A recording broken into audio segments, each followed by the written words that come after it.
Shavua Tov, chers adhérents de BHC, nous commençons aujourd'hui à parler de la manière de laquelle on peut devenir plus joyeux. Nous avons commencé à parler, il y a 2 semaines environ, de l'importance de la joie, de la simcha dans notre vie. Aujourd'hui, nous commençons à parler comment on fait ça. Il y a des gens qui pensent que d'être de mauvaise humeur, on peut pas gérer ça. Quelqu'un, il s'est levé sur le pied gauche. Donc, si quelqu'un, il s'est levé sur le pied gauche, ça veut dire que c'est naturel, c'est quelque chose qui est instinct, qui est en nous et qu'on peut rien faire avec ça. Et bien entendu, si je vais être joyeux alors que j'ai des problèmes, alors ça veut dire que je m'enfuis de la réalité. Et la vérité, c'est que c'est exactement l'inverse. Quand on regarde un petit enfant, il est jamais en dépression.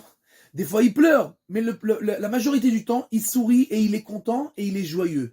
Parce que dans la nature de l'homme, un homme, il est joyeux.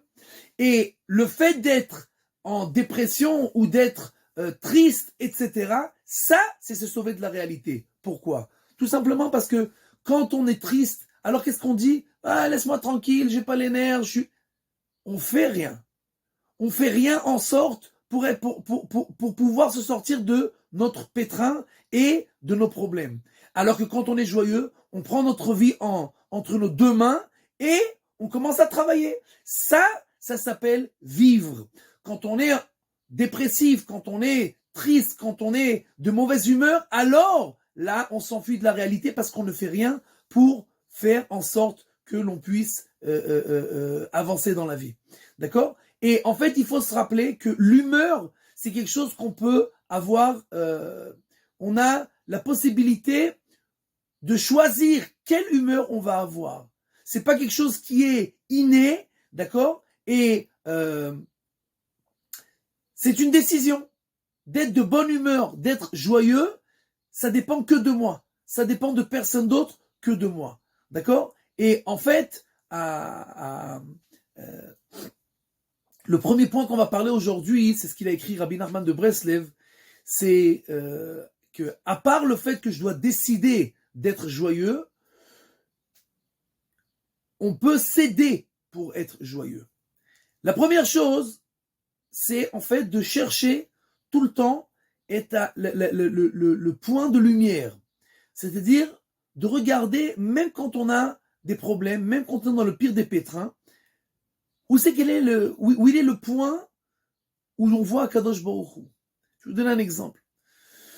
Quand Yosef, Hatzadik, il a été vendu par ses frères, il a été pris en otage par ses frères qui l'ont vendu aux Égyptiens.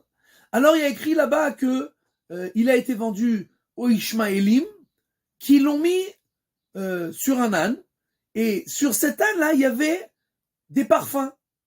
Rashi nous dit que, en général, les Ishmaélim, ils ont avec eux dans leur caravane, ils ont des choses qui sentent très mauvaises.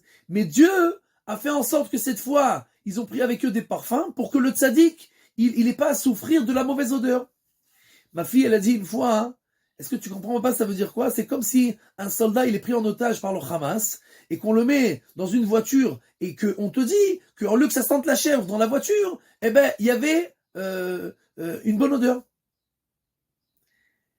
Et en fait, ma fille, elle a dit quelque chose de très intéressant et très important. Elle a dit en fait, même quand tu es capturé par le Hamas et que tu es dans la pire des situations, tu dois voir comment Dieu te fait un clin d'œil. Et il te dit, je suis avec toi.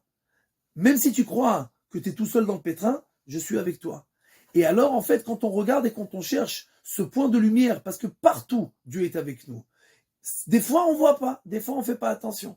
Quand on ouvre les yeux et qu'on commence à voir partout ce point de lumière, comme on l'a dit une fois, que même la Shoah, qui est la pire des choses qui a pu arriver au peuple juif, alors on avait un point de lumière, c'est que juste après la Shoah, on a reçu l'État d'Israël et que la Géoula a pu commencer. D'accord ? Donc, et que les Bnei Israël ont pu revenir sur leur terre. Donc, et ça n'aurait jamais pu être possible avant la Shoah. Donc, même dans la Shoah, on peut voir ce point de lumière où on voit que c'est encore Dieu qui gère tout et qui s'occupe de tout.